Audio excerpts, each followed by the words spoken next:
Ionisation potential, ঠিক আছে। এটা আর একটা নাম কি আছে আয়োনাইজেশন পোটেনশিয়ালের? আয়োনাইজেশন পোটেনশিয়াল আর একটা নাম কি আছে? হ্যাঁ, আয়োনাইজেশন এনার্জি অথবা আয়োনাইজেশন এনথালপিও বলে। আয়োনাইজেশন এনার্জি অথবা এনথালপি অনেক সময় বলে, ঠিক আছে। সো আয়োনাইজেশন এনার্জির গল্পটা কি দেখো, এখানে যদি একটা নিউক্লিয়াস থাকে, নিউক্লিয়াস তার মধ্যে ধরো কিছু প্রোটন আছে, সো প্রোটনের থাকে positive charge, so nucleus as a whole হলো পজিটিভলি চার্জড। আর এখানে আছে আমার অরবিট, অরবিটে থাকে ইলেকট্রন, সো কী করে ইলেকট্রনকে অ্যাট্রাক্ট করে, তাই তো, অ্যাট্রাক্ট করে। এবার আমাকে যদি এখান থেকে ইলেকট্রনটাকে বার করতে হয় -1 ইলেকট্রন, তাহলে আমাকে কী করতে হবে? এই অ্যাট্রাকশানটাকে ওভারকাম করতে হবে। এই অ্যাট্রাকশানটাকে ওভারকাম করার জন্য আমাকে দিতে হবে আয়োনাইজেশন এনার্জি। কেন? এই এনার্জিটা দিলে আমার এখান থেকে একটা ইলেকট্রন বেরিয়ে যাবে এবং আমার একটা, ধরো এটা এ, তাহলে এ প্লাস তৈরি হবে, মানে আয়ন তৈরি হবে, ঠিক আছে। সো এটাকে আমরা আয়োনাইজেশন এনার্জি বলি। তাহলে যে কোনো সময় যদি কোনো এলিমেন্ট তার একটা ইলেকট্রন ছাড়ে কি দুটোও ছাড়তে পারে, সেটা দেখবো আমরা। প্রথমত আমরা একটা ইলেকট্রন নিয়ে কথা বলছি, তাহলে তৈরি করবে কি বি প্লাস প্লাস 1 ইলেকট্রন। এই প্রথম ইলেকট্রনটা বার করতে আমার যে এনার্জি দিতে হবে সেটাকে আমরা আয়োনাইজেশন এনার্জি বলে বলব। এবার এটা কি? এটা হলো একটা এনার্জি। তাহলে এনার্জির ইউনিট কি হওয়া উচিত? হ্যাঁ, জুল, ক্যালোরি। কিন্তু আমরা যখন এটাকে ডিফাইন করি তখন আমরা এরকম করি যে কিলো ক্যালোরি পার মোল, মানে 1 মোল বি এর জন্য কত কিলো ক্যালোরি এনার্জি লাগবে। ক্লিয়ার? 1 মোল বি এর জন্য যত লাগবে আমি সেটাকেই লিখবো, খুব স্বাভাবিক বিষয়, তাই তো। আবার অনেক সময় যদি কেউ বলে যে আমি একটা অ্যাটমের জন্য করব, তখন আমরা ইউজ করি ইলেকট্রন ভোল্ট পার অ্যাটম। এবার তোমাদের মনে কোশ্চেন আসতে পারে কিলো ক্যাল কেন, কিলো জুল নয় কেন? অবশ্যই তুমি ইউজ করতে পারো কিলো জুল পার মোল, কোনো অসুবিধা নেই, তোমার ইচ্ছে, কোনো প্রবলেম নেই, ঠিক আছে। এটা তো জাস্ট কনভার্সন অফ ইউনিটস। আর ইলেকট্রন ভোল্টও এনার্জির একটা ইউনিট। 1 ইলেকট্রন ভোল্ট মানে কে বলতে পারবে? 1 ইলেকট্রন ভোল্ট মানে হলো 1.6 × 10⁻⁻19 জুল, তাই না? ওয়ার্ক পাওয়ার এনার্জিতে আমরা এটা পড়েছি কি, ঠিক আছে। তাহলে সোজা কথা, ইলেকট্রনকে নিউক্লিয়াসের অ্যাট্রাকশান থেকে মুক্ত করতে আমাকে দিতে হবে এনার্জি, এবং সেই এনার্জিকে আমি কি বলবো? Ionisation energy. কেন? কেন কি এটা দেওয়ার পরে ইলেকট্রন বেরিয়ে গিয়ে কি তৈরি হচ্ছে? আয়ন তৈরি হচ্ছে। আয়নের ফর্মেশন হচ্ছে আয়োনাইজেশন এনার্জি, ঠিক আছে। আয়োনাইজেশন করার জন্য যে এনার্জিটা লাগে সেটাকে আমরা আয়োনাইজেশন এনার্জি বলছি, ঠিক আছে।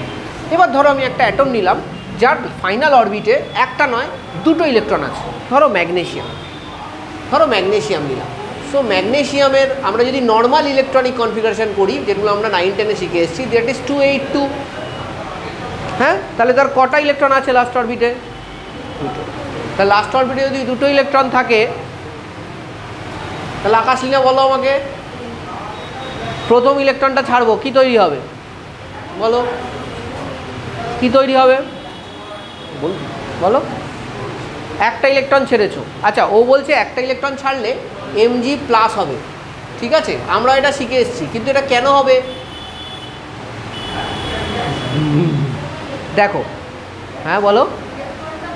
হ্যাঁ, কিন্তু mg প্লাস হলো কেন? একটু অন্যভাবে ভাবি। এখানে কতগুলো প্রোটন ছিল?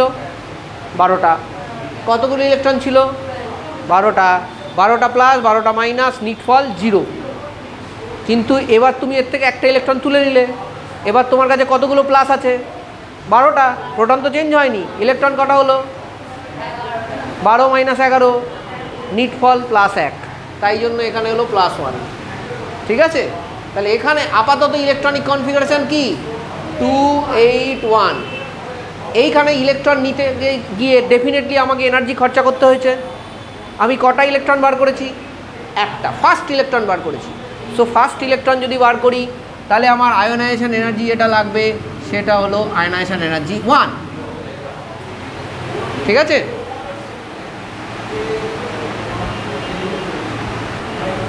এবার এখন আমার কাছে একটা ইলেকট্রন আছে, আমি চাইলে আরও আরেকটা ইলেকট্রন বার করতে পারি, তাহলে আমার তৈরি হবে Mg2+। এখানে আমার যে এনার্জিটা লাগবে দ্যাট ইজ আয়োনাইজেশন এনার্জি 2, কোনো সমস্যা নেই। এবার কোশ্চেন হচ্ছিল এটাতে IE1 এটাতে IE2 কেন, দেখি।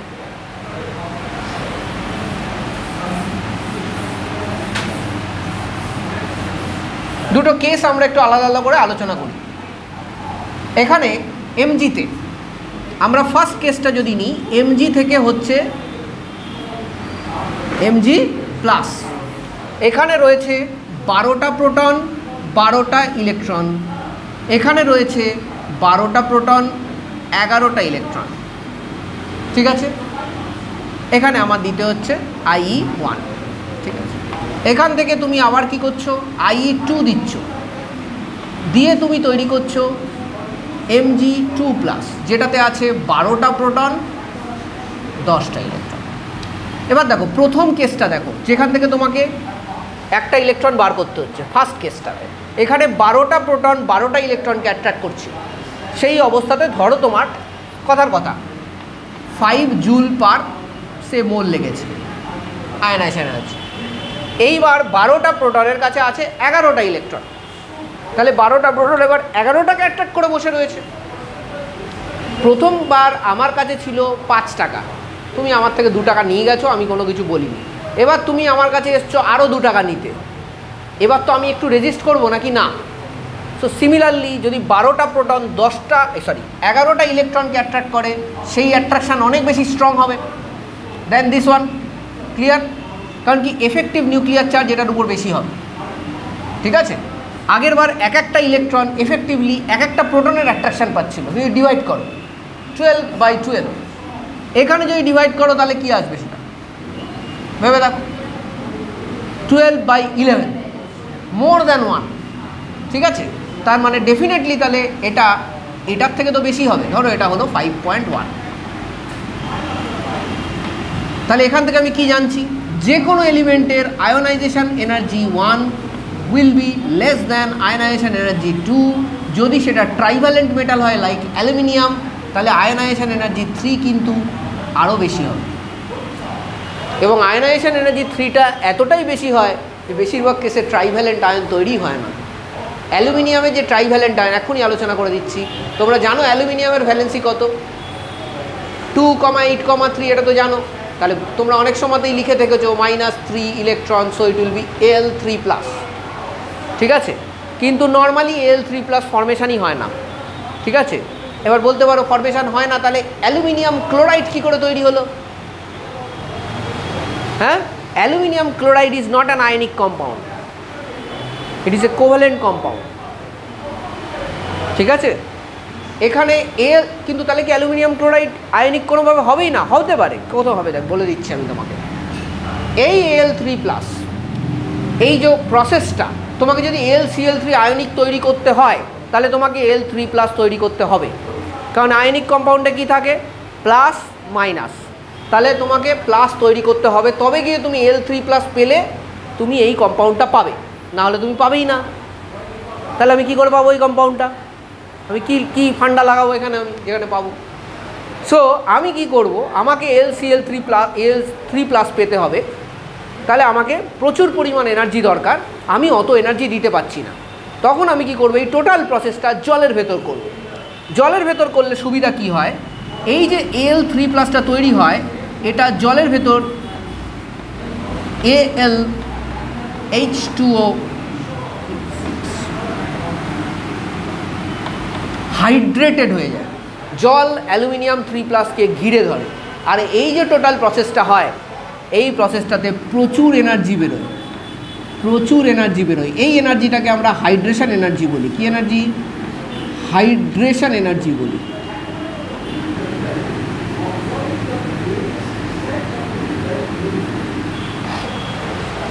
তাহলে প্রথমে আমাদের সমস্যা কোথায় ছিল? অ্যালুমিনিয়াম থেকে অ্যালুমিনিয়াম 3+ করতে গিয়ে যে এনার্জিটা লাগে অতটা এনার্জি আমি দিতেই পারছিলাম না, কিন্তু ওকে এবার যখনই জলের মধ্যে করছো তুমি দিতে পারছো না, সমস্যা কি আছে? এখান থেকে তো এনার্জি বেরোচ্ছে, এই এনার্জিটা ওটা পরের বার প্রোভাইড করে দিচ্ছে। ফার্স্ট টাইম তোমার একটু প্রবলেম হবে, তারপরে প্রোভাইড করে দেবে। তাহলে কি হবে? এই এনার্জিটা বেরোনোর জন্য Al3+ হওয়া সম্ভব। সো এল থেকে Al3+ হওয়া সম্ভব অনলি ইন ওয়াটার, আদারওয়াইজ হবে না। ঠিক আছে, ক্লিয়ার? লেখো ভালো করে, গুছিয়ে লেখো।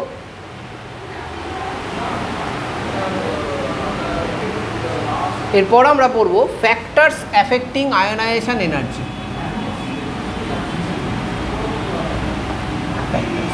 ঠিক আছে, সো নর্মালি আমরা 2-3টে ফ্যাক্টর আমাদের যা থাকে সেই ফ্যাক্টরই থাকবে, আলাদা খুব একটা কোনো ফ্যাক্টর নেই। ঠিক আছে, আলাদা খুব একটা কোনো ফ্যাক্টর নেই। প্রথম হলো nuclear charge. Number 1 factor nuclear charge. Nuclear চার্জকে আমরা কি দিয়ে ডিনোট করি? গুড, নিউক্লিয়ার চার্জকে আমরা জেড দিয়ে ডিনোট করি। জেড যত বাড়বে তত অ্যাট্রাকশান কি হবে? জেড বাড়া মানে কি অ্যাকচুয়ালি? নিউক্লিয়াসের মধ্যে প্রোটন বেড়ে যাওয়া। প্রোটন যত বাড়বে আমি ইলেকট্রনকে তত অ্যাট্রাক্ট করব, তো ডেফিনেটলি অ্যাট্রাকশান বাড়বে। সো নিউক্লিয়ার চার্জ বাড়া মানে অ্যাট্রাকশান বাড়া।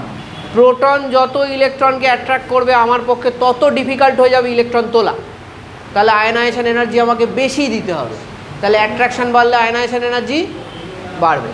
চলো, কারো কোনো ডাউট আছে এটাতে?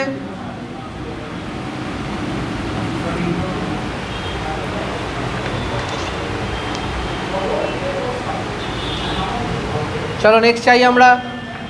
যদি আমরা যাই এবার নাম্বার অফ শেলসে, number of shells. Number of shells বাড়া মানে নিউক্লিয়াস থেকে nucleus to valence shell distance বাড়া না কমা? বলো, বাড়া। তাহলে nucleus to valence shell distance যদি আমার বাড়ে, ডিস্টেন্স বেড়ে গেলে অ্যাট্রাকশান কী হবে? তো লেখো অ্যাট্রাকশান কমবে। ডিস্টেন্স বেড়ে গেলেই আমার অ্যাট্রাকশান কমে যাবে, আর অ্যাট্রাকশান যেই কমে যাবে আমার পক্ষে ইলেকট্রন তুলে নেওয়াটা ইজি হয়ে যাবে। তাহলে আই এনার্জি কম লাগবে, আই কমবে। ঠিক আছে, আমরা আগে ফ্যাক্টরগুলো পড়ছি। This is nothing to do with period and group, শুধু ফ্যাক্টর। আচ্ছা, মুছে দিই, হয়ে গেছে? নাম্বার 3, এই ফ্যাক্টরটাও আমরা অ্যাটমিক সাইজে পড়েছি, আবার রিপিট হবে। সেটা কি? Screening effect. পড়েছি না আমরা? স্ক্রিনিং এফেক্টের আর একটা নাম কি? Shielding effect. Very good, shielding effect.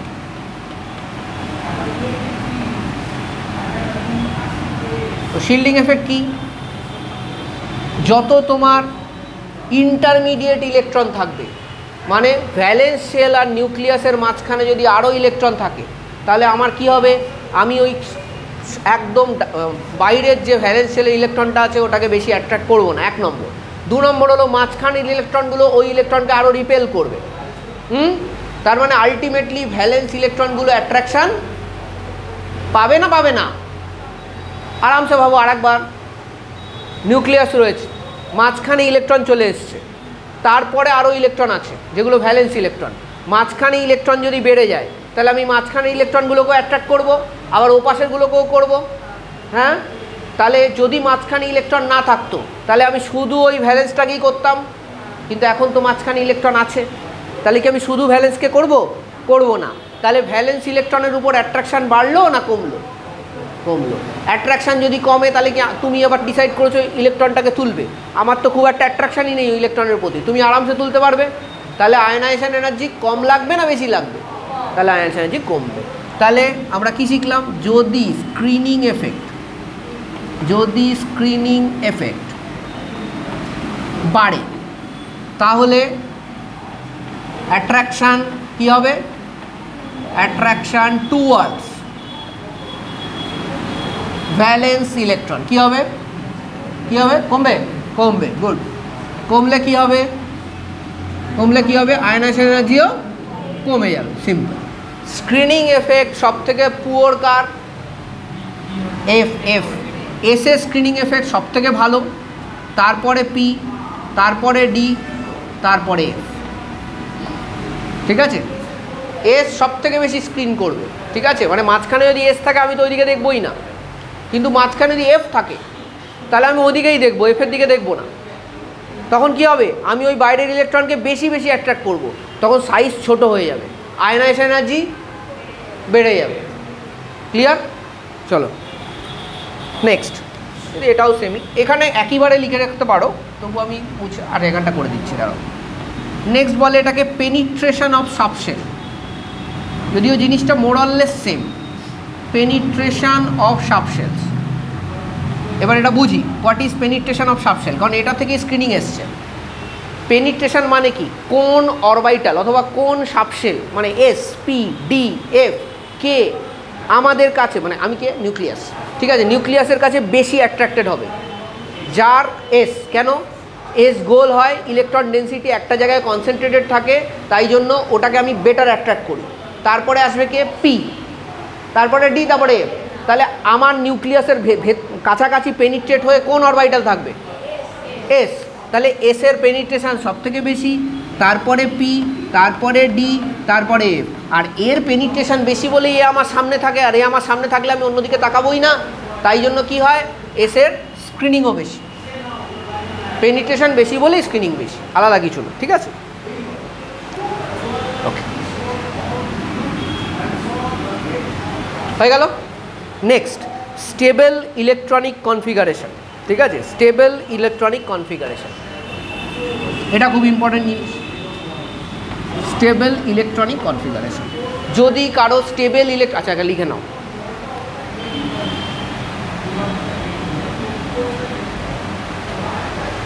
যদি কারো স্টেবল ইলেকট্রনিক কনফিগারেশন থাকে, স্টেবল বলতে octet, half filled and full filled D orbitals and F orbitals, এগুলো স্টেবল, তাই তো? যদি এরকম থাকে তাহলে সেই ক্ষেত্রে ইলেকট্রন তুলে নিয়ে যাওয়া খুব কঠিন হয়ে যাবে। তাহলে সেই ক্ষেত্রে কী হবে, আয়নাইজেশন এনার্জি হাই হবে, ঠিক আছে? তো এগুলো একটু মাথায় রাখতে হবে। একটা এক্সাম্পল নিচ্ছি এইগুলোর উপরে, দেখো তোমাকে যদি বলি ম্যাগনেসিয়ামের আইপি বেশি নাকি অ্যালুমিনিয়ামের আইপি বেশি, তুমি প্রথমে কি ভাববে, ম্যাগনেসিয়ামের কটা প্রোটন আছে, ম্যাগনেসিয়ামের দেখো 12টা প্রোটন আছে ভাই। সো 12টা প্রোটন আর এদিকে 12টা ইলেকট্রন, আর এর 13টা প্রোটন 13টা ইলেকট্রন। ইলেকট্রনিক কনফিগারেশন 2,8,2, এটা 2,8,3। তাহলে ডেফিনেটলি দুজনের শেল সেম। তুমি নিউক্লিয়ার চার্জ অনুযায়ী কী বলবে, যে 12টা প্রোটন 12টা ইলেকট্রনকে অ্যাট্রাক্ট করছে, ওখানে 13টা প্রোটন 13টা ইলেকট্রনকে অ্যাট্রাক্ট করছে, কোন অ্যাট্রাকশনটা বেশি হবে, 13টাকে। তাহলে এখানে অ্যাট্রাকশন বেশি হলে ইলেকট্রন তোলা ডিফিকাল্ট, ইলেকট্রন তোলা যদি ডিফিকাল্ট হয় তাহলে আয়নাইজেশন এনার্জি বাড়বে। তাহলে তোমার নিয়ম অনুযায়ী আপাতত কি আসছে, আয়নাইজেশন এনার্জি অ্যালুমিনিয়ামের বেশি, মানে বাদিক থেকে ডান দিকে যখন যাচ্ছ অ্যাট্রাকশান বাড়ছে, নিউক্লিয়ার চার্জ বাড়ছে, অ্যাট্রাকশান বাড়ছে, আয়নাইজেশন এনার্জি বাড়ছে, এটা নর্মাল ট্রেন্ড। কিন্তু এখানে তুমি এই ফ্যাক্টরগুলো দেখো কনসিডারই করো। তুমি যখন কনসিডার করবে তোমাকে প্রতিটা ফ্যাক্টর কনসিডার করতে হবে, তারপরে তুমি ডিসাইড করতে পারো। তুমি শুধু নিউক্লিয়ার চার্জ কনসিডার করেছো, আর কি কনসিডার করেছো, নাম্বার অফ সেলস, একবার এটাও কনসিডার করা উচিত। এগুলো কনসিডার করতে গেলে তোমাকে ডেফিনেটলি কী লিখতে হবে, ইলেকট্রনিক কনফিগারেশন। চলো ম্যাগনেসিয়ামের ইলেকট্রনিক কনফিগারেশন লেখো এবার ওরকম টাইপের, যেরকম করেছো। ম্যাগনেসিয়াম মানে কোন নোবেল গ্যাসের পরে আছে, নিয়ন, নিয়ন 10, নিয়ন, নিয়ন কত নম্বর নোবেল গ্যাস, নিয়ন কত নম্বর নোবেল গ্যাস, সেকেন্ড। তাহলে এবার শুরু হবে কি দিয়ে, 3s, 3s2, ব্যাস শেষ, আর তো কিছু নেই, 10 আর 2 12। আর এটা কি হবে, চলো একইভাবে নিয়ন 3s2, তারপরে কি আছে 3p1। এবার এটা দেখো full filled S orbital, very stable, এখান থেকে ইলেকট্রন তোলা ডিফিকাল্ট, তার থেকে তো এখান থেকে প্রথম ইলেকট্রনটা তোলা ইজি হবে। হ্যাঁ, প্রথম ইলেকট্রনটা তোলা ইজি হবে না, তার মানে ডেফিনেটলি ম্যাগনেসিয়ামের আইপি বেশি, অ্যালুমিনিয়ামের আইপি কম। ঠিক আছে, এই ফ্যাক্টরগুলোও তোমাকে দেখতে হবে। ঠিক আছে, করতে করতে হয়ে যাবে, কারণগুলো মাথায় রাখতে হবে। কারণটা কি এখানে, স্টেবল ইলেকট্রনিক কনফিগারেশন লিখে রাখো। স্টেবল ইলেকট্রনিক কনফিগারেশন, তুমি সাথে এটাও বলতে পারো penetration of subshell. S electron, এখানে কোন ইলেকট্রন বার করতে হবে তোমাকে, এস ইলেকট্রন বার করতে হবে। এস ইলেকট্রন বার করা কঠিন, আমার ভেতরে ঢুকে আছে। পি আরেকটু বাইরে, বার করা ইজি। চলো লিখে রাখো, এই যা বললাম সব লিখে রাখো।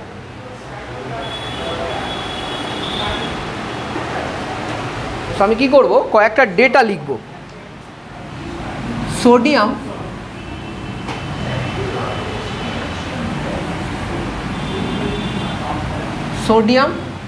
এদিকে ম্যাগনেসিয়াম, ঠিক আছে। প্রথমে আমি যে ডেটাটা লিখছি সেটা হলো আয়োনাইজেশন এনার্জি 1, মানে একটা ইলেকট্রন বার করছো। আয়োনাইজেশন এনার্জি 1 মানে একটা ইলেকট্রন বার করছো। একটা ইলেকট্রন বার করতে সোডিয়ামে খরচা হয় 496 মানে জুল, ঠিক আছে। আচ্ছা, এখানে 737, এটা ফার্স্ট ডেটা। এবার তোমাকে প্রথমে এটাকে এস্টাবলিশ করতে হবে। আমরা দেখতে পাচ্ছি ম্যাগনেসিয়ামের বেশি। কেন ম্যাগনেসিয়ামের বেশি? Let us see.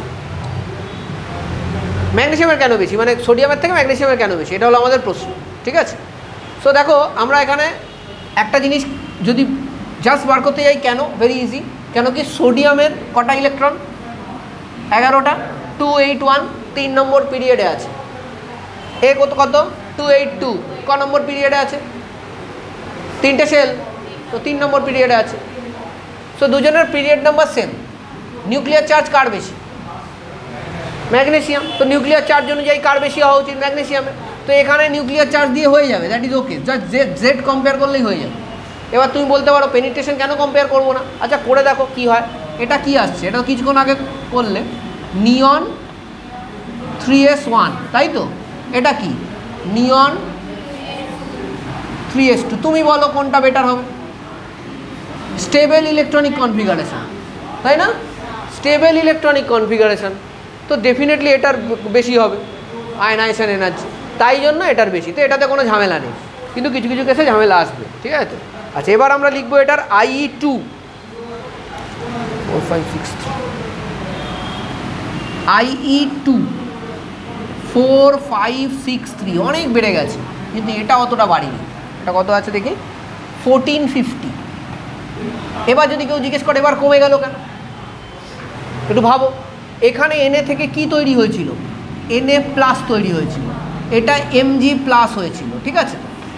Na plus মানে কি? কটা ইলেকট্রন? 10টা ইলেকট্রন। 10টা ইলেকট্রন মানে নিয়ন কনফিগারেশন। আর এটা মানে কটা ইলেকট্রন? 11। তার মানে এটা নিয়ন 3s1। তুমি বলো কার থেকে তোলা ডিফিকাল্ট হবে? নিয়ন থেকে। 4563 অনেক বেশি হবেই তো। তো ডেফিনেটলি তাই জন্য এটা বোঝা যাচ্ছে কেন হচ্ছে। এটার কারণটা কি? নোবেল গ্যাস কনফিগারেশন হয়ে গেল।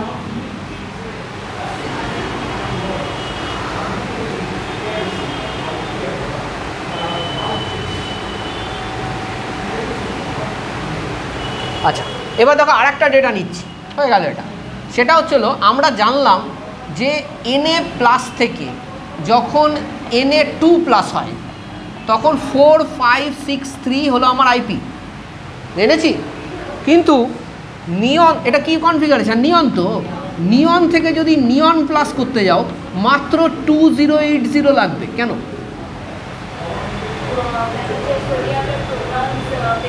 একদম পারফেক্ট। এর কারণটা নিউক্লিয়ার চার্জ।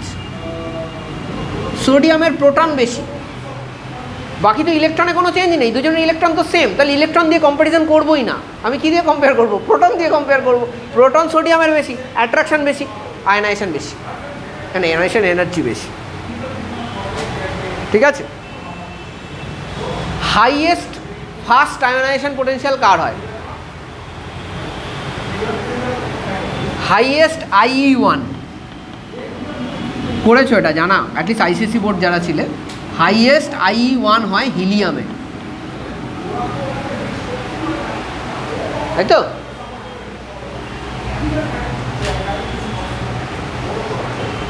সো গ্রুপে কি হচ্ছে দেখো, গ্রুপে বেসিক্যালি নাম্বার অফ সেলস বাড়ে। গ্রুপে কি কি হয় আমরা যদি গ্রুপের গল্পটা পুরো পড়ি, গ্রুপে নাম্বার অফ সেলস বাড়ে এবং আমরা জানি নাম্বার অফ সেল যদি বাড়ে তাহলে অ্যাট্রাকশান কমবে, এবং অ্যাট্রাকশান যেহেতু কমে তাই জন্য IE কমে, এবং এটাই বেসিক্যালি ডমিনেটিং ফ্যাক্টর। তাছাড়া গ্রুপে আর একটা জিনিস হয়, যত সেল বাড়ে মানে ইন্টারমিডিয়েট ইলেকট্রন বেড়ে যায়, ঠিক আছে, ছেড়ে দাও ওটা পরে তুলে দাও। ইন্টারমিডিয়েট ইলেকট্রন বেড়ে যায়। ইন্টারমিডিয়েট ইলেকট্রন বাড়লে কি হয়? Screening effect. স্ক্রিনিং এফেক্ট বাড়ে, ঠিক আছে? এখানে স্ক্রিনিং এফেক্ট কাজ করে, এবং স্ক্রিনিং এফেক্ট যখনই কাজ করে আমাকে স্ক্রিন করে দিচ্ছে, বাইরের ইলেকট্রনকে আমি অ্যাট্রাক্ট করছি না, তুমি আরামসে বাইরের ইলেকট্রন নিয়ে চলে যাবে, বুঝতে পারলে? স্ক্রিনিং এফেক্ট বাড়া মানে কি, মাঝখানে ইলেকট্রন চলে আসছে, আমি ওই ইলেকট্রনকে অ্যাট্রাক্ট করছি, তাহলে বাইরের ইলেকট্রনের দিকে আমি তাকাচ্ছি না, তুমি নিয়ে যেতে পারবে, ইজিলি পারবে, তাহলে আয়নাইজেশন এনার্জি সেই ক্ষেত্রেও কী হবে, কমবে। এখানে একটা ফ্যাক্টর শুধু এটার এগেনস্টে কাজ করে, সেটা হলো নিউক্লিয়ার চার্জ। নিউক্লিয়ার চার্জও কিন্তু বাড়ে, নিউক্লিয়ার চার্জ যদি বাড়ে তাহলে অ্যাট্রাকশন কী হয় বলো, বাড়ে। অ্যাট্রাকশন যদি বাড়ে তাহলে আয়নাইজেশন এনার্জি বাড়বে, কিন্তু দুটো ফ্যাক্টর এখানে ডমিনেট করে, এই দুটো, এবং তাই জন্য ওভারঅল কি হয় গ্রুপে, গ্রুপে ওভারঅল আয়নাইজেশন এনার্জি কমে, গ্রুপে ওভারঅল আয়নাইজেশন এনার্জি কমে, যত নিচের দিকে যাবে আয়নাইজেশন এনার্জি কী হবে, কমে যাবে। কিন্তু তার মধ্যে আমরা একটা জিনিস দেখছি, এই জায়গাটাতে ফ্ল্যাট, এই জায়গাটাতে ফ্ল্যাট, এখানে যেমনি স্টিপলি ফটফটা নামলো, হঠাৎ করে এখানটা একটু ফ্ল্যাট হয়ে যায়। কেন ফ্ল্যাট হয়? সিম্পল ব্যাপার, দেখো, screening effect was playing a major role, but পটাশিয়ামের পরে যেই রুবিডিয়ামে আসছো, এখানে ডি ইলেকট্রন অ্যাড হয়, রুবিডিয়াম থেকে সিজিয়াম এখানে এফ ইলেকট্রন অ্যাড হয়, আর ডি এবং এফ না, সিজিয়াম অবধি এফ হয় না, ডি থাকে। আমরা যদিও জানি ডি এবং এফ এদের কি হয়, ইমপ্রপার স্ক্রিনিং করে, এরা প্রপার স্ক্রিনিং করে না, এরা ইমপ্রপার স্ক্রিনিং করে, তাই জন্য কি হয়, rate of decrease of I কমে যায়, ডিক্রিজ করে কিন্তু ডিক্রিজের রেটটা কমে যায়। হ্যাঁ, পুরো বুঝে বুঝে জিনিসটাকে লিখবে। এবার আমরা কি করছি তাহলে, variation across period. So period আমরা করব, একই টাইপের একটা গ্রাফ হবে এখানে। সো নর্মালি পিরিয়ডে কি হওয়া উচিত, আয়নাইজেশন এনার্জি বলো, জেড বাড়ছে, অ্যাট্রাকশান বাড়ছে, আয়নাইজেশন এনার্জি বাড়বে, তো বাড়ে, কোনো টেনশন নেই, শুধু একটা দুটো একটু এদিক ওদিক আছে। লিথিয়াম, বেরিলিয়াম, বোরন কমে গেল, কার্বন, নাইট্রোজেন, অক্সিজেন কমে গেল, ফ্লুরিন, নিয়ন, ঠিক আছে। সো এখানে বেশ কয়েকটা কিংস আছে, যে কিংসগুলো আমাদের বুঝতে হবে। সো ফার্স্ট যে জায়গাটা আমরা হিট করব, ডেফিনেটলি তুমিও বলবে স্যার বেরিলিয়াম থেকে বোরন কেন কমে গেল। যখনই এরকম গল্প আসছে, কেন একটু অন্যরকম হচ্ছে, ডেফিনেটলি ওই জায়গাটা মার্ক করতে হবে আমাদের। সো এখানে একটা আমরা মার্কিং করব, এবং এই মার্কিংটাকে আমরা এই জায়গাটা নিয়ে গিয়ে বুঝবো। যখনই প্রবলেম থাকবে, মানে এদিক ওদিক হচ্ছে, ঠিক ট্রেন্ড ম্যাচ করছে না, তখন তুমি সেটার ইলেকট্রনিক কনফিগারেশন লিখবে, পাতি ইলেকট্রনিক কনফিগারেশন লিখবে। ট্রেন্ড যখনই ম্যাচ হয়, ট্রেন্ড কখন ফলো হবে, যদি নিউক্লিয়ার চার্জ আর সেল দিয়ে গল্প হয়ে যায় তাহলে ট্রেন্ড ফলো হবে, তার বাইরে গেলেই ইলেকট্রনিক কনফিগারেশন লেখো। ইলেকট্রনিক কনফিগারেশন, বেরিলিয়াম মানে কটা ইলেকট্রন বলো, 4টে ইলেকট্রন, তাই তো। হিলিয়াম 2s2, বোরন মানে কটা ইলেকট্রন, 5টা, মানে হিলিয়াম 2s2 2p1। মানছি আমি বেরিলিয়াম থেকে বোরনে আমার প্রোটন বেড়ে যাচ্ছে, আমি মানছি, কিন্তু বেরিলিয়ামের যে সুন্দর ফুলফিল্ড অরবিটাল আছে প্লাস এসের পেনিট্রেশন, এটাও তো কনসিডার করতে হবে। এটা কিন্তু অলরেডি আমরা ম্যাগনেসিয়াম অ্যালুমিনিয়ামে করা হয়ে গেছে। সো বেরিলিয়াম আর বোরনে সেটাই হয় যেটা ম্যাগনেসিয়াম এবং অ্যালুমিনিয়ামে হয়, আলাদা কিছু হয় না, সেম জিনিস। ওখানে 3s2 ছিল 3p1, এখানে 2s2 2p1, এবং এই জন্য এটা কেন হচ্ছে তাহলে, বেরিলিয়ামের বেশি হচ্ছে বোরনের কমে যাচ্ছে কেন, কারণ কি, হোয়াট ইজ দ্য রিজন? একটা হলো stable configuration, 2s2 full filled configuration, আর 2 number s orbital electrons are more penetrative towards the nucleus then p। লেখো নাম্বার 1 ফুলফিল্ড s অরবিটাল বেরিলিয়ামের, লিখছো না পর্যন্ত? এটা লেখা হয়ে গেছে, আমি যেটা বলছি এখন মুখে, তাহলে ওটা ও লিখছে কেন? ফুলফিল্ড লেখো লেখো লেখো লেখো, ফুলফিল্ড এস সাবশেল, ফুল ফিল্ড এস সাবশেল 1 নম্বর লিখ, তাহলে লেখো না তুমি ফুল ফিল্ড এস সাবশেল, প্রেস্টিজে লেগেছে বাবু, ঠিক আছে লেখ না। ফুল ফিল্ড এস সাবশেল লিখেছ। নাম্বার 2তে লেখো S electron is more close to nucleus than p electron, লেখো, লিখেছো S electron is more close to nucleus than P electron, ঠিক আছে। এবং সেই জন্য এটা হচ্ছে না, বাকি তো কি হচ্ছে জানো বলার কিছু নেই। আর একটা গল্প কোথায় আছে এইখানটায়,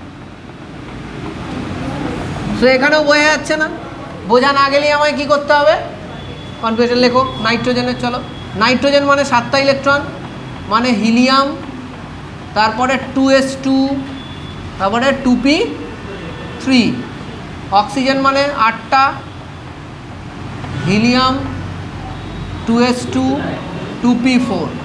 See this half filled, very stable, half filled মানেই প্রচুর স্টেবল, ফুল ফিল্ড এবং half filled very stable.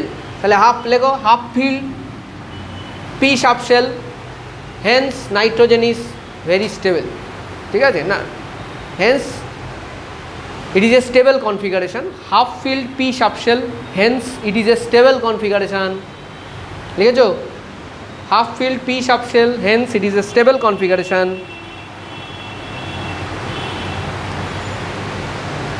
So IP is higher than oxygen, IP is higher than oxygen, oxygen তো অত স্টেবল না নাইট্রোজেনের মতো থরি, so IP is higher than oxygen, ঠিক আছে।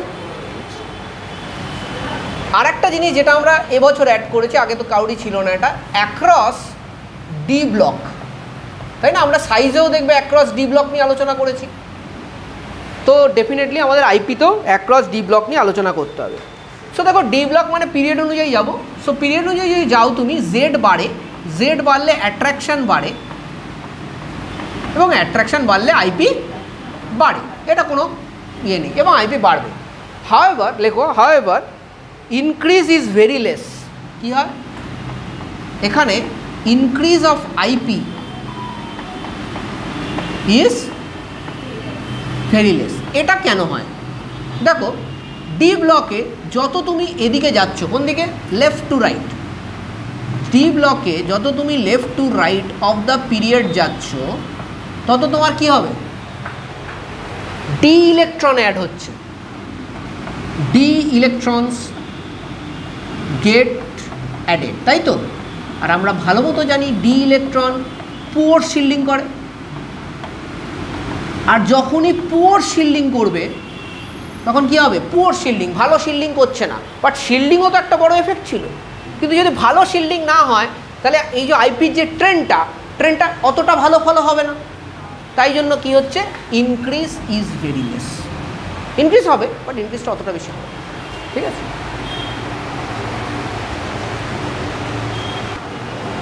তো আমরা কিছু কনফিগারেশান লিখেছি, ঠিক আছে, তো কোন এলিমেন্ট দরকার নেই, জাস্ট কনফিগারেশান লিখেছি।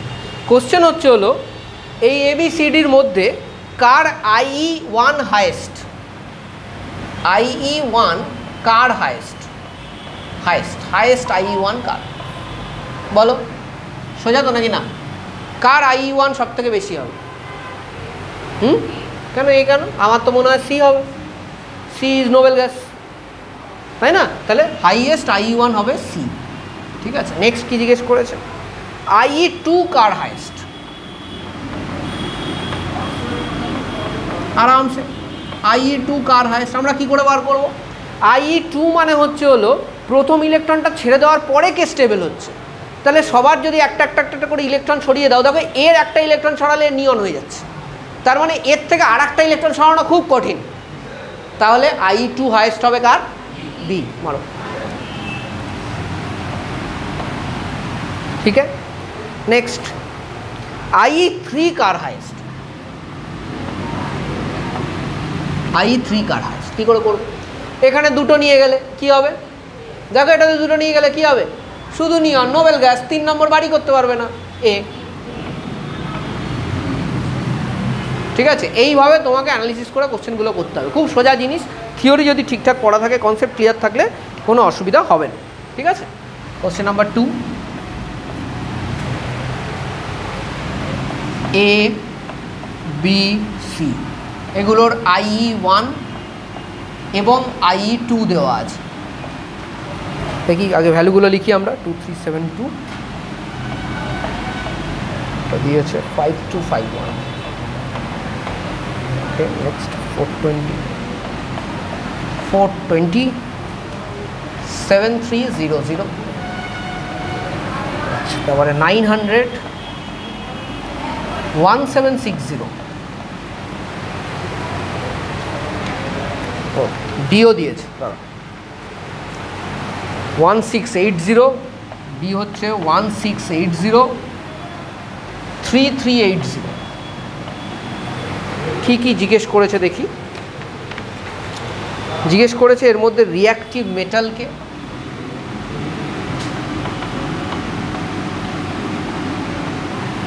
Next reactive non মেটালকে,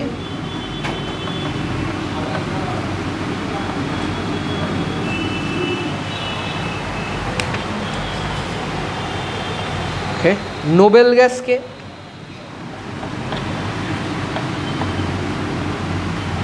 R metal of valency 2 কে।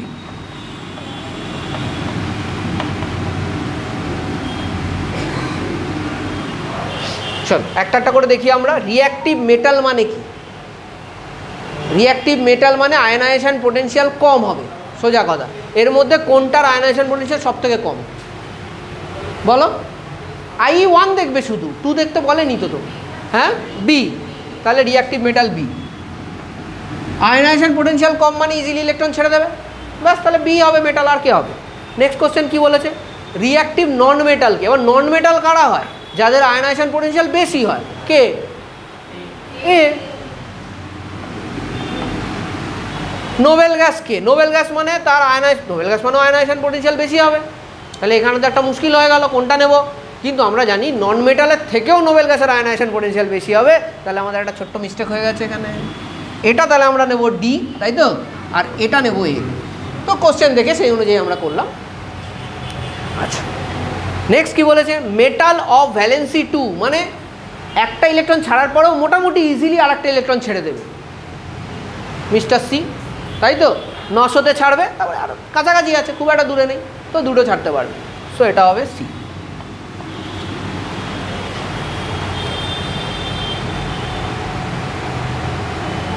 হয়ে গেছে, এগোই। নেক্সট কোশ্চেন লেখো। Question number 3, carbon, boron, nitrogen, oxygen which has highest ionisation potential. Carbon, boron, nitrogen, oxygen which has highest ionisation potential. লেখো। প্রথমে এটাকে পরপর সাজাও, বোরন, কার্বন, নাইট্রোজেন, অক্সিজেন, এরকমই তো পরপর সাজানো।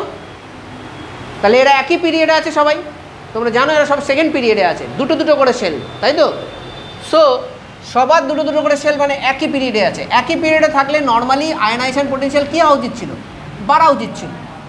সো ডেফিনেটলি ধরে নিলাম এখানেও বাড়বে। কিন্তু আমরা তো কিছুক্ষণ আগে পিরিয়ডে চার্ট করেছি, আর এই পিরিয়ডের চার্টটাই আমরা করেছি। সেখানে আমরা দেখেছি নাইট্রোজেন এবং অক্সিজেনের মধ্যে একটা গল্প আছে। অক্সিজেনেরটা পট করে নেমে যায়, ফটোগ্রাফিক মেমোরি রাখতে হবে এই ক্ষেত্রে, পট করে নেমে যায়। তাহলে ডেফিনেটলি অক্সিজেন এখানে হাইয়েস্ট হবে না, নাইট্রোজেন হাইয়েস্ট হবে। তো এটা ফ্যাকচুয়াল কোশ্চেন। তুমি যদি একদম না জানা থাকে তাহলে কিন্তু পরীক্ষার হলে বার করা ডিফিকাল্ট, ঠিক আছে, জানতে হবে। নেক্সট ভালো কোশ্চেন। অ্যারেঞ্জ, লেখো, হয়ে গেছে এটা। Arrange in order of increasing IP, phosphorus, boron, sulphur, fluorine. চলো করো। Phosphorus, boron, sulphur, fluorine, increasing IP। আগে কি দেখবে? আগে দেখবে চটপট চটপটে ইলেকট্রনিক কনফিগারেশন লিখে ফেলো। এটা কটা ইলেকট্রন থাকে ফসফরাসের? 15টা। তাহলে কত হবে? 285। তার মানে কত নম্বর পিরিয়ড আছে? 3 নম্বর পিরিয়ড, লিখে ফেলো। বোরন 5 মানে 2,3 মানে কত নম্বর পিরিয়ড আছে? 2 নম্বর পিরিয়ড। সালফার 2,8,6 কত নম্বর পিরিয়ডে আছে? 3 নম্বর পিরিয়ড। ফ্লুরিন 2,7 কত নম্বর পিরিয়ড আছে? 2 নম্বর পিরিয়ড। নিচের দিকে আয়নাইজেশন পোটেনশিয়াল কমে না বাড়ে? যত নিচে নামবে আরামসে।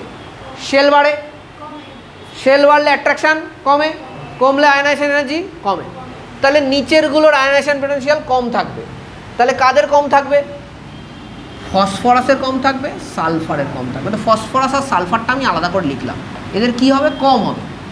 দেন বোরন আর ফ্লুরিন, তাই তো, কম হবে। এবার ফসফরাস আর সালফারের মধ্যে আমি একটুখানি কম্প্যারিজন করব। এরা একই পিরিয়ডে আছে, সিলিকন, ফসফরাস, সালফার, ক্লোরিন, কিন্তু ফসফরাস আর সালফার পর পর আছে। আর যখনই পর পর থাকে অবশ্যই একবার চেক করতে হবে, ঠিক আছে? কারণ পরপর থাকলেই দেখেছি এরকম নেমে উঠে যায়। তাহলে ফসফরাসের ইলেকট্রন কটা? 15টা। তাহলে নিয়ন, নিয়ন কত নম্বর অরবিটাল গ্যাস? 2 নম্বর। তাহলে 3s2 3p3, যখনই আমি 3p দেখছি, 3p3 দেখছি, আমার চোখটা একটু ইয়ে হওয়া উচিত। তাহলে এটা কত হবে? এটা 3p4। তাহলে বলো কোনটার থেকে ইলেকট্রন তোলা ইজি, সালফার থেকে না ফসফরাসের থেকে? হ্যাঁ, সালফারের থেকে। তাহলে সালফারের আয়নাইজেশন এনার্জি সব থেকে কম হবে। তাহলে সালফার মোর দ্যান ফসফরাস। আচ্ছা, বোরন আর ফ্লুরিন কি পরপর? বোরনে পরে কার্বন আসে, নাইট্রোজেন আসে, তারপরে ফ্লুরিন আসে। এখানে কোনো গল্প নেই, ফ্লুরিনেই বেশি হবে 100%। শেষ।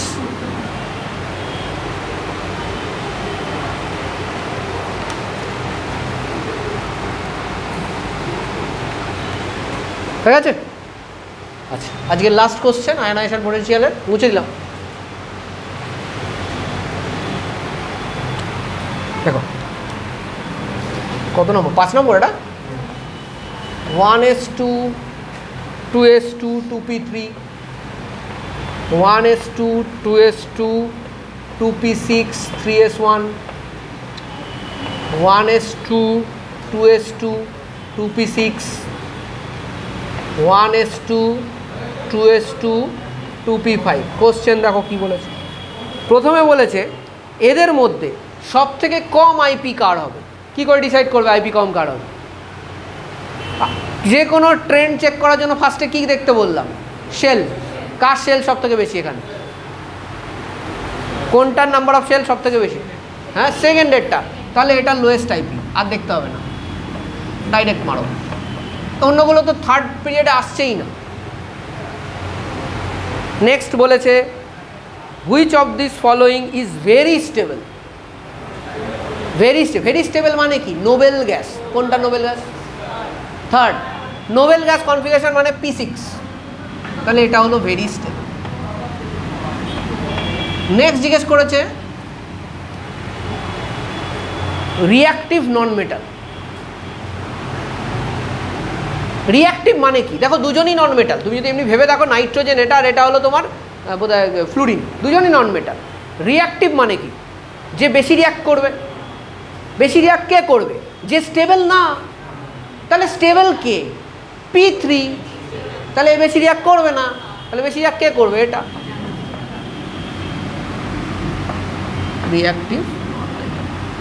ঠিক আছে? সো এটা দিয়ে আমাদের আইপিটা শেষ হয়ে গেল। এর পরের দিন আমরা ইলেকট্রন অ্যাফিনিটি আর ইলেকট্রন নেগেটিভিটি করবো। ঠিক আছে?